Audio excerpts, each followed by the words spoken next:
இது வந்து 1200 CC hybrid வாகனம். ஜப்பான்ல இது 74 லட்சம் ரூபாய் இலங்கை ரூபால. இலங்கையில இதுக்கு வரி 64 லட்சம். ஆனா சந்தையில இந்த வாகனத்தை விற்கிறாங்க 1,65,00,000க்கு. கிட்டத்தட்ட 27 லட்சம் ரூபாய் ஒரு வாகனத்துக்கு லாபமா வச்சு விற்கப்படுது. நிறைய பேருக்கு தெரிஞ்ச ஒரு வாகனம் 1,80,00,000 இலங்கை ரூபாவில. இலங்கையில இந்த வாகனத்துக்கான வரியை நீங்க கேட்டீங்கன்னா தலையே சுத்தும். 400 லட்சம், 4 கோடி இந்த வாகனத்துக்கான வரி மட்டுமே இலங்கையில. ஆனா இந்த வாகனத்தை சந்தையில விற்கிறாங்க 6,50,00,000 ரூபாய்க்கு. 65 லட்சம் ரூபாய் லாபத்துல இந்த வாகனம் சந்தையில விற்கப்படுது. கடந்த பிப்ரவரி மாதம் வாகன இறக்குமதிக்கு இந்த அரசாங்கம் அனுமதி கொடுத்தது. அதுக்கு பிறகு வாகனத்தினுடைய வரிகள் பற்றி நாங்க பேசினோம். அதுக்கு பிறகு வாகனத்தினுடைய விலைகள் பற்றி பேசினோம்.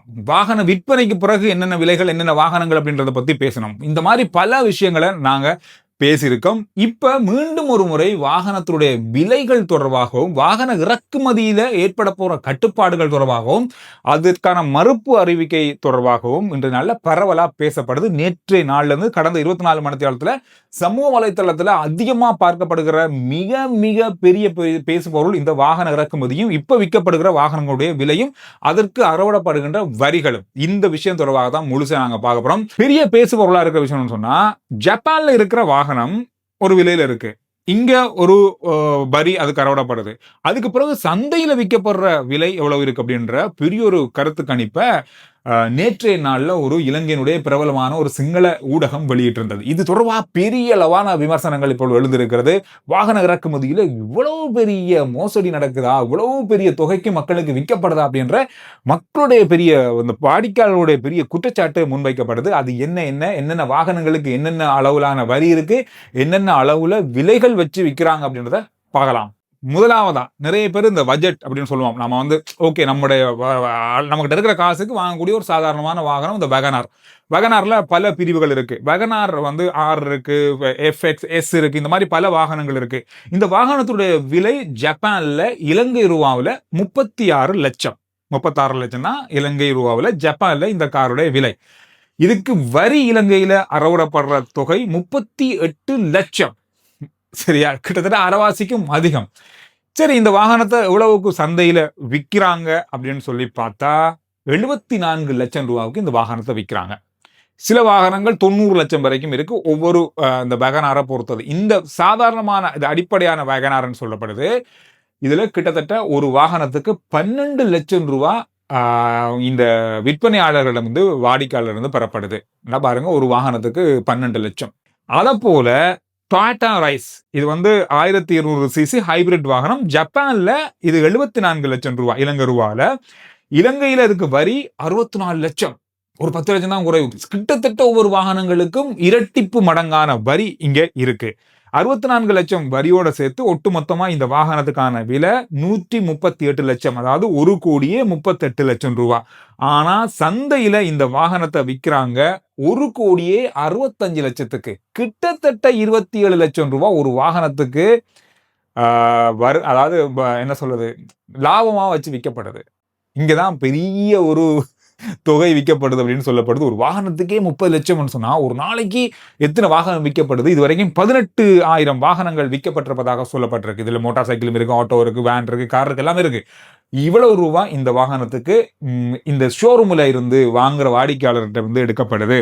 அதோட கொண்டா வெசல் எக்ஸ், இது பலர் இப்ப நீங்க பாதையில பாத்தீங்கன்னா இந்த வாகனத்தை பார்க்கலாம்.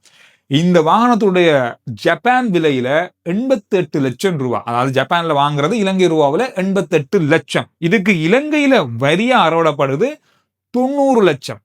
இந்த வாகனத்துக்கு மட்டுமே வரி, எல்லா வரியும் சேர்த்து, வெட்டு வரி எல்லாம் சேர்த்து 90 லட்சம். இந்த வாகனம் சந்தைக்கு வரும்பொழுது 1,78 லட்சத்துக்கு வருது. எல்லா வரியும் ஜப்பான்ல இருந்து வாங்குற விலை எல்லாமே சேர்த்து. இந்த வாகனத்தை சந்தையில விற்கிறாங்க 2,10 லட்சம், 2,20 லட்சம், 2,25 லட்சம் சொல்லி விற்கப்படுது. கிட்டத்தட்ட 30 முதல் 40 லட்சம் ரூபாய் அதிகமா விற்கப்படுது. வாகனம் கொண்டு வரதுல இருந்து அதிகமா விற்கப்படுது. இது பெரிய அளவான ஒரு விலை அப்படின்னு சொல்லப்படுது. அதோட டொயோட்டா ஹில் ஆர் ஸ்போர்ட், இந்த வாகனத்தை நீங்க பார்த்துருப்பீங்க. இது வந்து ஜப்பான்ல 1,50 லட்சம். இது கொஞ்சம் விலையான வாகனம் தான். இங்க இதுக்கான வரி 1,30,00,000 வரி மட்டுமே. இதெல்லாமே சேர்த்து ஜப்பான் விலையும் இங்கത്തെ வரி டாக்ஸ் எல்லாத்தையும் சேர்த்து நாம கூட்டி பார்த்தா 2,85,00,000 இந்த வாகனத்துடைய முழு செலவாக கொண்டு வரப்படுது. இதை ஒரு ஷோரூம்ல நாங்க வாங்குறதா இருந்தா 3,20,00,000 ரூபாய், கிட்டத்தட்ட 35 லட்சம் இந்த வாகனத்துக்கு அதிகரிக்கப்பட்டு விற்கப்படுது சொல்லப்படுது.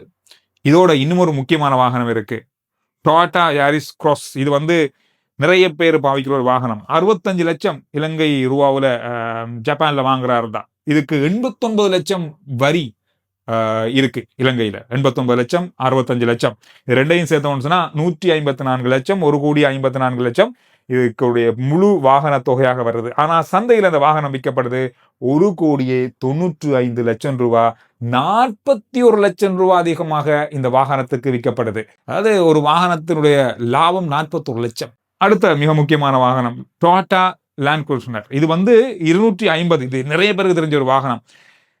இது ஜப்பான்லயே பெரிய விலை தான். இது 1,80,00,000 இலங்கை ரூபாவில வாங்குறதா இருந்தா, இலங்கையில இந்த வாகனத்துக்கான வரியை நீங்க கேட்டீங்கன்னா தலையே சுத்தும். 400 லட்சம், 4 கோடி இந்த வாகனத்துக்கான வரி மட்டுமே இலங்கையில. இது எல்லாத்தையும் சேர்த்து இலங்கையில இந்த வாகனத்தை கொண்டு வரதுக்கு 5,85,00,000 ரூபாய் முடியுது.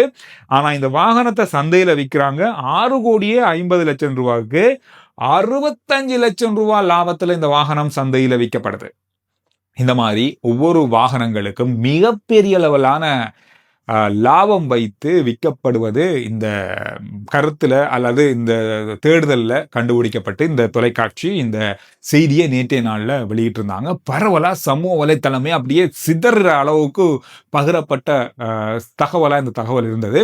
இந்த வாகன இறக்குமதிக்காக இந்த வருஷம் மட்டும் 31ஆம் தேதி வரைக்கும், டிசம்பர் 31ஆம் தேதி வரைக்கும் இலங்கை அரசாங்கம் பட்ஜெட்ல 800 மில்லியன் அமெரிக்க டாலர்களை ஒதுக்கினாங்க. கிட்டத்தட்ட 24,000 கோடி ரூபாய் ஒதுக்கப்பட்டது. இதுவரைக்கும் இலங்கைக்கு ஒதுக்கப்பட்ட இந்த தொகைக்குள்ள இருந்து 18,000 வாகனங்கள் இறக்குமதி செய்யப்பட்டிருக்கு, மோட்டார் வாகனங்கள் இறக்குமதி செய்யப்பட்டிருக்குன்னு சொல்லப்பட்டிருக்கு. இதுல 13,500 வாகனங்கள் மோட்டார் திணைக்களத்துல பதிவு செய்யப்பட்டிருப்பதாக சொல்லப்பட்டிருக்கு. இந்த 18,000 வாகனங்களுக்கு இறக்குமதிக்காக செலவழிக்கப்பட்ட தொகை 450 மில்லியன் அமெரிக்க டாலர்கள், கிட்டத்தட்ட 13,000 கோடி இலங்கை ரூபாவில். இந்த அளவுதான் இப்ப இறக்குமதிக்கு செலவழிக்கப்பட்டிருக்கு. இன்னும் 350 மில்லியன் ரூபாய்கள் இறக்குமதிக்கு இருக்கு, கைவசம் இருக்கு. இந்த தொகை வைத்துக் கொண்டுதான் வார டிசம்பர் வரைக்கும் வாகனங்கள் இறக்குமதி ஆகும். வாகன இறக்குமதியில எந்த விதமான கட்டுப்பாடுகளும் இல்லை. அது என்ன அப்படின்றத நான் இந்த வீடியோட இறுதியில சொல்றேன். என்னத்தை பத்தி பேசினாங்க, மத்திய வங்கி மீது எதுக்காக குற்றச்சாட்டு முன்வைக்கப்பட்டது, அது ஏன் அப்படின்றத நாங்க பார்க்கலாம். இந்த வாகனத்தினுடைய விலையும் வாகனத்தினுடைய டாக்ஸும் எவ்வளவு ரூபாய்க்கு விற்கப்படுது அப்படின்ற தொகையில பார்த்துட்டு அந்த விஷயத்தை நான் உங்களுக்கு இறுதியா சொல்றேன். அதுக்கு முதல்ல 300 வாகனங்கள் இந்த வாகன இறக்குமதியுடைய கட்டுப்பாட்டை மீறி இறக்குமதி செஞ்சிருக்காங்க. ஏற்கனவே சொல்லப்பட்டது இந்த கட்டுப்பாடுகளுக்குள்ளாம் வாகனங்கள் இறக்குமதி செய்யணும், இல்லை என்று சொன்னா அந்த வாகனம் மீளவும் அந்த இடத்துக்கே அனுப்பப்படும் அப்படின்னு சொல்லப்பட்டது. அந்த அடிப்படையில் இந்த 300 வாகனங்கள் தொடர்பாக இப்பொழுது சுங்கம் மற்றது அமைச்சு மற்றது மோட்டார் வாகன திணைக்களம் எல்லாம் இணைந்து இந்த வாகனத்துக்கு என்ன செய்யலாம், என்ன நடவடிக்கை எடுக்கலாம் அப்படின்னு சொல்றத இப்ப அவங்க பேசி வராங்க. இது ஒரு 300 வாகனங்கள் இதுல இறக்குமதிக்கு என்ன சொல்றது அந்த கட்டுப்பாடுகளை மீறி இறக்குமதி செஞ்சிருக்காங்க. எனவே நீங்க நிறைய வாகனங்கள் வாங்கியிருக்கீங்க. இந்த காலகட்டத்துக்குள்ள நிறைய புது வாகனங்களை நாங்க பார்க்க கிடைக்குது. அதாவது இலங்கையை பொறுத்தவரையில 5 நிமிடத்துக்கு அல்லது ஒரு 2 நிமிஷத்துக்கு ஒருக்கா நீங்க பாத்தீங்கன்னா பாக்குற இடமெல்லாம் இப்ப புது வாகனங்களா இருக்கு. அதாவது 100ல ஒரு 15% வாகனம் புதுசா இருக்கு. அந்த அளவுக்கு புது வாகனங்கள் இப்பொழுது நாட்டுக்குள்ள வந்திருக்கு. இதுதான் இன்றைய நாள்ல பேசப்பட்ட மிக மிக மிக மிக பெரிய அளவான விஷயமாக மாறி இருக்கு. இலங்கையை பொறுத்தவரையில வாகன விலை அதிகம் அப்படின்றது எல்லாருக்குமே தெரியும். ஆனா வரி அதை விட அதிகம்ன்றது தெரியும். ஆனா எல்லாத்தையும் சேர்த்தாலும் ஒரு அளவுக்காவது வாகனங்களை மக்கள் மத்தியில வாங்கலாம் அப்படின்னு பார்த்தா விற்பனையாளர்கள் அதிகமான விலையை வைக்கிறாங்க. இதுதான் பெரிய அளவான விஷயமாக பார்க்கப்பட்டு பெரிய விமர்சனங்கள் பதிவுகளை பார்க்க கிடைத்தது. அந்த அளவுக்கு பெரிய அளவா விமர்சிக்கப்படுது. இதுல இன்னொரு விஷயம் பேசப்பட்டது நேற்று சொன்னா, இதெல்லாம் பேசிக் கொண்டிருக்கும் போது மத்திய வங்கி வாகன இறக்குமதிக்கு கட்டுப்பாட விதிச்சிருக்காங்க, இனி வாகன இறக்குமதி நடக்காது அப்படின்னு மாதிரி ஒரு செய்தி. அந்த செய்திக்கு உடனடியாக மத்திய வங்கி சொல்லியிருந்த விஷயம் என்னன்னு சொன்னா, இல்ல அப்படி எந்த ஒரு கட்டுப்பாடும் மத்திய வங்கியால விதிக்கப்படல. மத்திய வங்கியுடைய கையிருப்புல எந்த விதமான பாதிப்பும் ஏற்படல. மத்திய வங்கியுடைய கையிருப்புல இருந்து வாகன இறக்குமதிக்கு பணம் ஒதுக்கப்படல. இந்த மாதிரியான பல விஷயங்களை சொல்லி மத்திய வங்கி தங்களுடைய அறிக்கையில சொல்லியிருந்தாங்க. இதுல அவங்க சொன்ன விஷயம் சொன்னா, இலங்கையின் கையிருப்பு அப்படின்றது இப்ப இன்றைக்கு வரைக்கும் 6.3 பில்லியன் அமெரிக்க டாலர்கள் கையிருப்புல இருக்கு.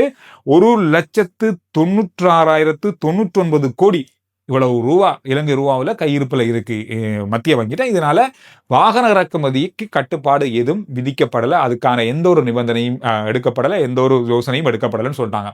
உண்மையில நான் தேடி பார்க்கும்போது இந்த கையிருப்புல இருந்துதானா வாகன இறக்குமதிக்கு காசு அனுப்பப்படுது அப்படின்னு சொல்லி பார்த்தா இல்லை. எப்படி வாகன இறக்குமதிக்கு காசை ஒதுக்குறாங்க அரசாங்கம்னு சொன்னா, இந்த கையிருப்புல இருக்கிற இந்த 6.3 பில்லியன்ல இருக்காது, எடுக்கப்படல.